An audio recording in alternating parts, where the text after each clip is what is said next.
Good evening all of you. Welcome to Venkat sir classes YouTube channel.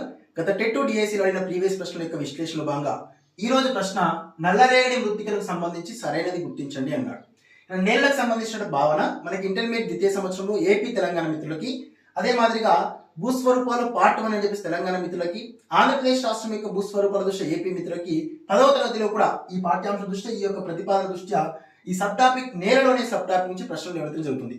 అందులో అడుగుతున్న నేపథ్యం దృష్ట్యా ఏ ఏ ప్రాంతాల్లో ఏ తరహా నేలలు ఉంటాయి, అవి ఎలాంటి పంటలకు ఉపయోగకరంగా ఉంటాయి, స్థానబద్ధ నేలలు, స్థానగమన నేలలు, క్రమక్షయం జరిగినప్పుడు చేపట్టవలసిన చర్యలు ఏంటనే విషయం గురించి ప్రస్తావన చేస్తూ ప్రశ్నలు రావడం జరిగింది. అందులో ఎల్లప్పుడూ కూడా నల్లరేగడి నేలలకు సంబంధించిన సమాచారం, లాటరైట్ నేలలకు సంబంధించిన సమాచారం నుంచి ప్రశ్నలు ఇవ్వడం జరుగుతుంది. గమనించండి మిత్రమా, నల్లరేగడి మృత్తికలు ఇక్కడ అగ్నిపర్వతాల ద్వారా అభివృద్ధి చెందినటువంటి లావా వికోశీకరణం గడించగా ఏర్పడే శిలని బసాల్ట్ శిలలు అంటాం. ఈ బసాల్ట్ శిలలు లేదా బాక్సైట్ శిలలు శైథిలించగా ఏర్పడే నేలలు నల్లరేగడి నేలలు అంటాం. ఇవి ప్రతి పంటకు అత్యంత అనుకూలమైన నేలలు, తేమను దీర్ఘకాలం నిల్వ చేసుకుంటాయి, స్వయం సమృద్ధిగా అంటే స్వసిద్ధి నేలలుగా, సెల్ఫ్ కల్టివేటింగ్ సాయిల్స్ గా పేర్కొంటాం, తమకు తామే దున్నుకునే నేలలుగా పేర్కొంటాం. వేసవి కాలంలో చిలుకలు ఏర్పడతాయి కాబట్టి అలాంటి నల్లరేగడి నేలలో కృత్రిమ నేలను ఉపయోగించాల్సిన అవసరం లేని నేలలుగా పేర్కొనబడతాయి. ఆ తరహా మన దక్కన్ పీఠభూమికి వాయువ్య దిశలో ఉన్న మహారాష్ట్ర, గుజరాత్, మధ్యప్రదేశ్ తదితర ప్రాంతాలు ఎక్కువగా విస్తరించినాయి, ఎక్కువ లోతుగా విస్తరించినాయి. అలాంటి నల్లరేగడి మృత్తికలు రేగర్ లేదా బ్లాక్ కాటన్ మృత్తికలుగా, చెర్నోజం నేలలుగా పిలుస్తారన్నాడు. ఏ ప్రతిపాదన వాస్తవం మిత్రమా?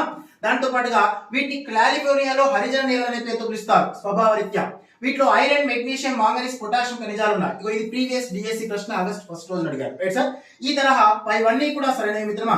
ఈ తరహా నల్లరేగడి నేలలే కాదు, లాటరైట్ నేలకు సంబంధించిన భావన, ఎర్ర నేలకు సంబంధించిన భావన, అదే మాదిరిగా కాదర్ నేలలు, బంగారు నేలలు, నూతనంగా కొట్టుకొచ్చేటువంటి ఒండుమట్టి నేలలో బంగారు కాదర్ నేలలు అంటాం, ప్రాచీన ఒండుమట్టి నేలని బంగారు నేలనే పేరుతో పిలుస్తాం. ఈ తరహా భారతదేశంలో ఉత్తర మైదానంలో నేలలు ఏవైతున్నాయో బంగారు, టెరాయ్, కాదర్ నేలని, దాంతో పాటు బాబర్ నేలలు ఏవైతున్నాయో వాటి యొక్క భౌగోళిక స్వభావరీత్యా వాటి యొక్క భౌతిక ధర్మాల గురించి అడగడం జరుగుతుంది. ఇది గమనించే ప్రయత్నండి. ఈ తరహా ప్రశ్నలు, ఇలాంటి ప్రశ్నలతో కూడుకున్న టెస్ట్ సిరీస్ మన Venkat sir online class app లో ఏపీ మిత్రులు తెలంగాణ ప్రత్యేకంగా ఉంది. అదే తరహా టెట్ ప్లస్ డిఎస్సి కలిగి ఉన్నటువంటి ఫుల్ కోర్స్ మన Venkat sir online class app లో ప్రత్యేకంగా ఈ రోజు గమనిస్తే 999 రూపీస్ కి అందుబాటులో ఉంది మిత్రమా. కంప్లీట్ 999 రూపీస్ కే టెట్ ప్లస్ డిఎస్సి కలిపి ఉంటుంది. ఇందులో కంప్లీట్ సిలబస్ పైన తరగతి నిర్వహించి టెస్టులు కండక్ట్ చేయడం జరుగుతుంది. ఏపీ మిత్రులకు royal super challenge course, Telangana మిత్రులకు సూపర్ ఛాలెంజ్ కోర్స్, హెచ్జిటి మిత్రులకు ఇటీవల కాలంలో ఫుల్ కోర్స్ ఏర్పాటు చేయడం జరిగింది. అది 499 కి అందుబాటులో ఉంది మిత్రమా. తెలుగు 299, ఇంగ్లీష్ 199 కి అందుబాటులో ఉంది. ఇవి పరిమిత కాలం ఆఫర్ ఉంటుంది. అందరూ ఉపయోగించుకునే ప్రయత్నించండి. మన యాప్ ని మరింత మందికి షేర్ చేసే ప్రయత్నం చేయండి.